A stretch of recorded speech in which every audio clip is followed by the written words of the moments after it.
دا سپین مولا قاسمی وزیر ستاسو په څنګ ولاړ یم، په هر میدان د خپل مظلوم ولس په ننګ ولاړ یم، د پښتنو د لرو بر د لښکر سر ته به ځم، کوم ژوندی د اکتوبر د لښکر سر ته به ځم، د هر یتیم د اوښکو پور به یو په سل اخلم، د ګیلمن زړګي به دل اخلم.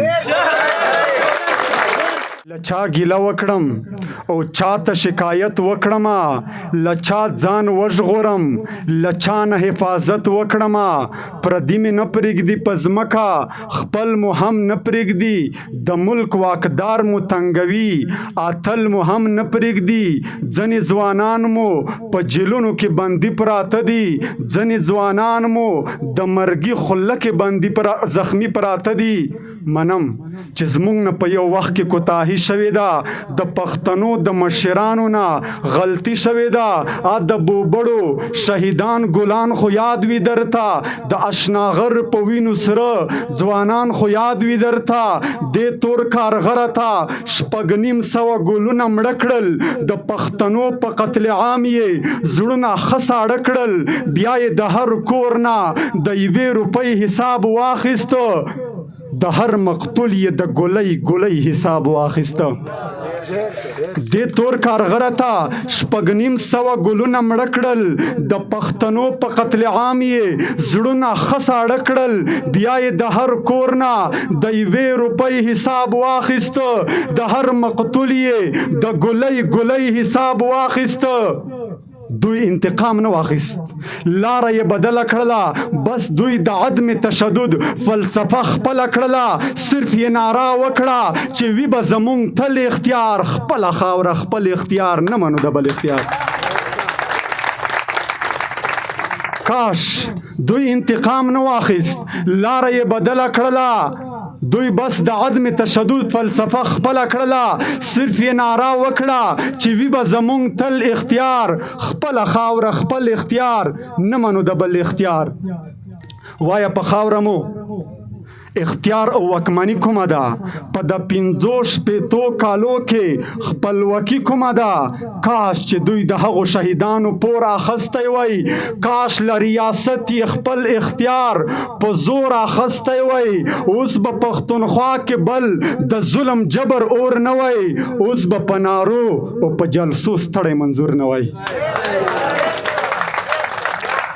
کاش چې دوی د هغو شهیدانو پور اخستی وای، له ریاست یې خپل اختیار په زور اخستی وای، اوس به پښتونخوا کې بل د ظلم جبر اور نه وای، اوس به په جلسو او په نارو ستړی منظور نه وای. د بعضې خلک په قومونو کې نفرت خوروي، دا وجراتیان په ولسونو کې نفرت خوروي، دا غږ پردی دی چې مولا د امن غږ نه کوي. چپنان صاحب دا غږ پردی دی چې مولا د امن غږ نه کوي، دا غږ پردی دی چې په دغه لاره تګ نه کوي، دا سپین مولا قاسمی وزیر ستاسو په څنګ ولاړ یم، په هر میدان د خپل مظلوم ولس په ننګ ولاړ یم، د پښتنو د لرو بر د لښکر سر ته به ځم، کوم ژوندی د اکتوبر د لښکر سر ته به ځم.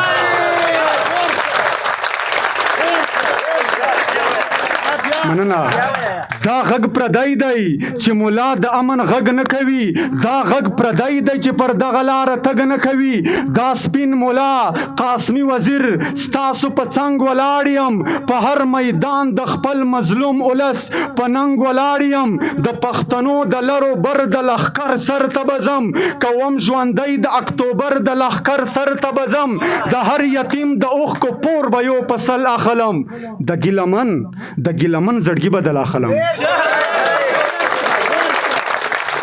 د هر پښتون د هر یتیم د اوښکو پور به یو په سل اخلم، د ګیلمن زړګي به دل اخلم، خو زما سپېڅلي شهیدان له یاده مه وباسئ.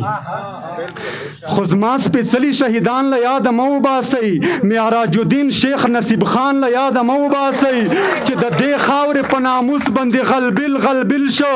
هغه مولانا میرزا جان له یاده مه وباسئ. شیخ نور محمد عظیم استاد چې یاد وي درته، شیخ نور محمد عظیم استاد چې یاد وي درته، د نور سلام په څیر ګلان له یاده مه وباسئ. چې د مومن په دنګو غرونو کې ژوندي دفن شول، هغه اصلي مسلمانان له یاده مه وباسئ. چې د مومن په دنګو غرونو کې ژوندي دفن شول، هغه اصلي مسلمانان له یاده مه وباسئ. که امن غواړئ نو لمن د ورورولۍ ونیسئ. که امن غواړئ نو لمن د ورورولۍ ونیسئ. که امن غواړئ نو مضبوطه دا رسۍ ونیسئ. که امن غواړئ نو قانون د سپین قرآن وغواړئ. که امن غواړئ نو مدد له پاک سبحان وغواړئ. له توجه څخه مو نړۍ